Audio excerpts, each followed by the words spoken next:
moi, je pense que une organisation, encore une fois, qui se respecte, ne doit laisser personne au bord de la. Donc, oui.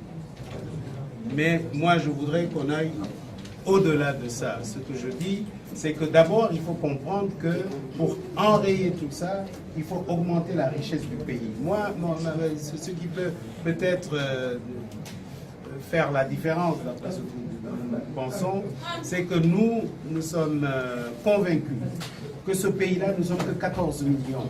Avec toutes les ressources que nous avons, nous devons faire du Sénégal un pays développé. Et un pays, quand on le développe, ce n'est pas à 70%, c'est à 100%. Et encore une fois, et là également, dans la valorisation ou la revalorisation ou la transformation de nos richesses, eh bien sûr, tout le monde a sa place. Tout le monde a sa place, y compris les handicapés. Parce que quand vous voyez, quand nous allons augmenter la richesse, c'est pour tout le monde. Et je pense que c'est fondamental. Et comme je le disais, quand vous avez 14 millions à dépenser ou à distribuer à 14 millions de Sénégalais, chacun a 1 franc. Si vous avez 14 milliards de dollars, chacun a au moins 600 000 francs, 1 million yaham. Donc ça aussi, c'est à la base. Et là, dans cette base-là, dans cette refondation, mais tout le monde est concerné.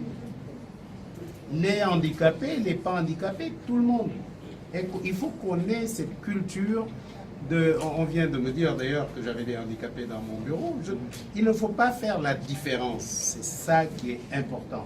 Déjà dans notre conception, dans notre tête, qu'on sache qu'on est tous pareils.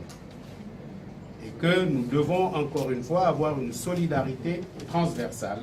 Et que, encore une fois, que les handicapés puissent avoir leur place entière dans la société.